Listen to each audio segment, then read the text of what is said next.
A lone figure stood by the still, dark lake. Footsteps approached, and he turned, his eyes widening in sudden stark terror. A monstrous grimace twisted his features. Without a second thought, he plunged into the icy water.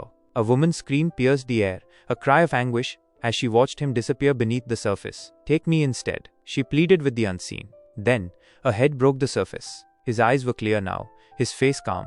His wife rushed to help him from the water's embrace. But as they reached the shore, an unseen force tugged at her, pulling her relentlessly towards the depths. He strained to hold her, but something alluring, something irresistible, drew her in.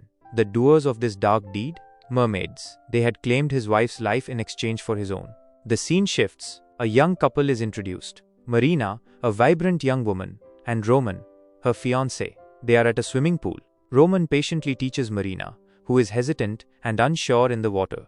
Suddenly, a friend of Roman's arrives, full of playful challenge, proposing a swimming race. Roman, caught up in the moment, dives into the pool, leaving a nervous Marina at the edge. Her eyes follow him, then tentatively, she tries to propel herself into the water. Panic sets in quickly. She thrashes, silently sinking. Oblivious to her struggle, Roman finishes his race. He turns, a smile fading as he sees Marina, lifeless, at the bottom of the pool. He reacts instantly, pulling her out, her lungs gasping for air. Safe, but shaken, a heated argument erupts between them. Later, Roman finds himself with his friend at a house overlooking the very lake from the beginning of our tale. It is his father's house. He confides in his friend, revealing the tragic story of his mother's drowning in that same lake, a loss that shattered his father's mind. The man standing silently by the water's edge, that is Roman's father, haunted by the past. And the truth surfaces. A mermaid had dragged his mother to her watery grave. Trying to distract him from his grief, Roman's friend takes him to a lively stag party. Marriage is just around the corner.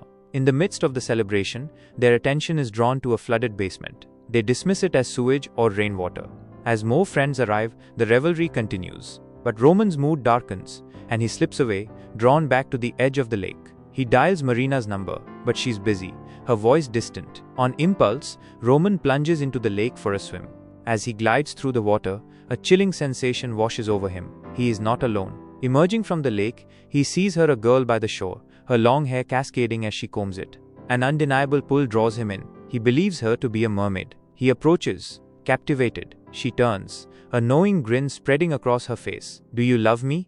she purrs. Meanwhile, Marina tries to reach Roman, her calls unanswered. The next morning, his friends are frantic, searching for him. They find him unconscious by the lake. As he slowly returns to awareness, he whispers, "The mermaid, where is she?" His friends find a peculiar comb on the ground. Later, Marina discovers an identical comb tucked into Roman's clothes. Disturbed and unwell, Roman's swimming practice suffers. His coach urges him to train harder. During a post-exercise shower, a chilling voice echoes, "Do you love me?" He whirls around, but no one is there. Back home, a fever grips him, adding to his unease. Marina, concerned, attributes his illness to overexertion. In a feverish dream, a girl's touch tickles him. He reaches out, calling Marina, but the bed is empty. Suspecting something is amiss, Marina drugs Roman to ensure he sleeps soundly. She then makes a video call to Alger, Roman's sister, confiding her worries. "He might be involved with another woman," she says, showing Alger the comb. Alger's face pales in shock. She recognizes the same comb in old photographs of their parents. The following day, Roman jumps into the pool for training, only to find himself inexplicably back at the lake. He climbs out, bewildered. There, by the water's edge, stands the same mermaid. She repeats her haunting question, "Do you love me?" This time, Roman recoils. "No," he cries. A piercing shriek erupts from the mermaid as Roman collapses, unconscious, by the pool. Panic ensues as people try to revive him. His distress deepens. A high fever forces his admission to the hospital. Finally, he recounts the bizarre events to everyone: the encounter at the lake, the constant presence of the strange girl. Alger presses him. "Where did you first meet her?" "By the lake," he replies. "She was wearing my shirt." Marina, hearing this, storms out, consumed by jealousy. Roman tries to follow, but his legs are weak. Suddenly, Marina hears a sound, a whisper, and she runs in a different direction. Roman, struggling, follows, reaching a room where he again confronts the mermaid. The door slams shut before Marina can reach him. The mermaid attacks Roman. His friends break down the door, pulling him out just in time. Alger, witnessing everything, understands. She takes Roman to their father. Initially, their father, still lost in his grief, refuses to see them, urging them to leave. But Alger persists, telling him everything. He listens, his face etched with sorrow, and finally breaks down, weeping for his son. Do not listen to the mermaid's words, he warns Roman, or she will take you with her. He shares his own tormented history, his first encounter with the mermaid by the lake, how she haunted his every waking moment. Your mother tried everything to escape her, he says, his voice thick with pain. But it was all in vain. She took her. A chilling confession follows. I still miss her. But his gaze is distant, his longing not for his wife, but for the unforgettable mermaid. Hearing this, they all travel to the house by the lake. Roman and Marina stay behind while Alger and Roman's friend, Leah, go to the water's edge. Leah enters the lake and discovers a grave submerged beneath the surface. He swims closer, reading the inscription. Around it, he sees other lifeless bodies. Terror grips him. He tries to swim away, but the mermaid pulls him down. He fights his way back to the surface, gasping for air. With Alger's help, he reaches the shore, his voice trembling as he reveals the mermaid's name, Liza Grigoriva. Meanwhile, Marina, looking at the house across the way, sees a spectral figure, Roman's mother. The ghostly image speaks, revealing she was performing a ritual before her death. Take your belonging, she whispers, while returning my belonging.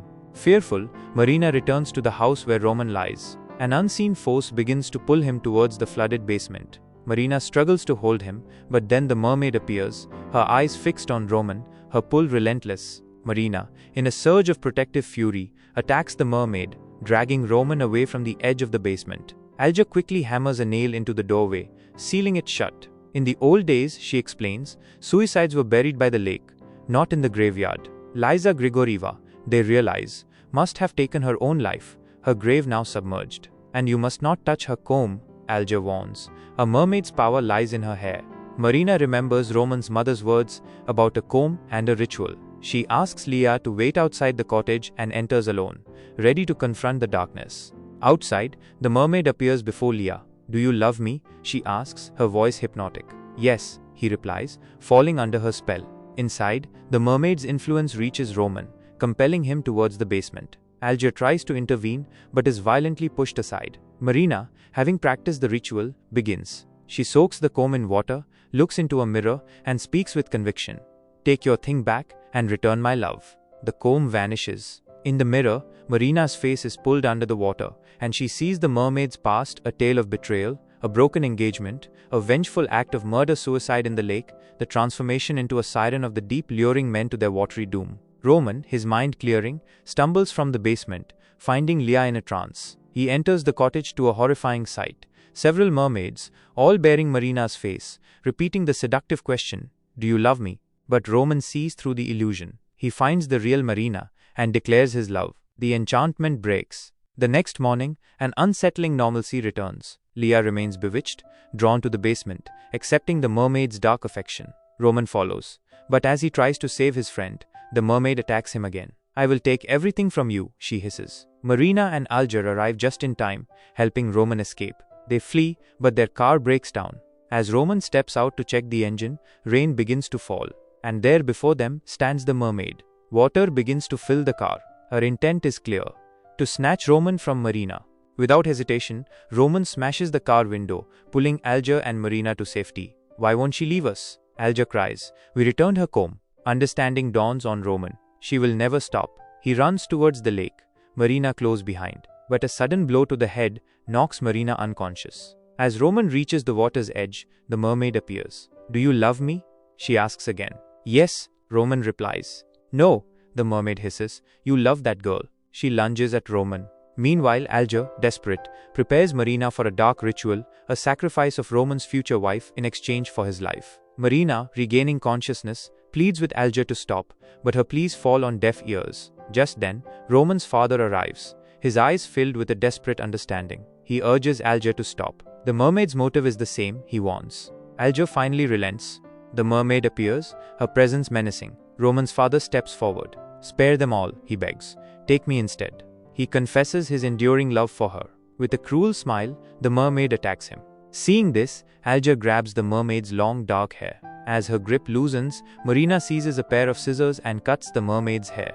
The beautiful facade cracks, revealing a monstrous, demonic form. Her power, they realize, was not in the comb, but in her hair. Weakened, the mermaid lashes out, grabbing Alger and dragging her into the lake. Marina is helpless to save her sister and father.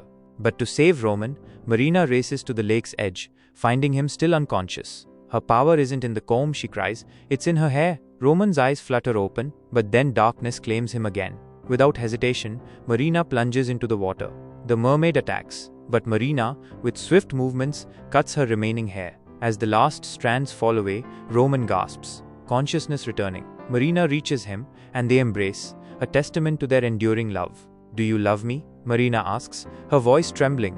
Suspicion flickers in Roman's eyes. He reaches for Marina's hair and begins to cut it. Her beautiful features contort, revealing the mermaid's true form. She had returned, impersonating Marina. As her hair is severed, her power wanes. Roman pulls the real, unconscious Marina from the lake. After a moment, her eyes open. They have won. Their mutual love has broken the mermaid's hold. The dark magic recedes. The film ends.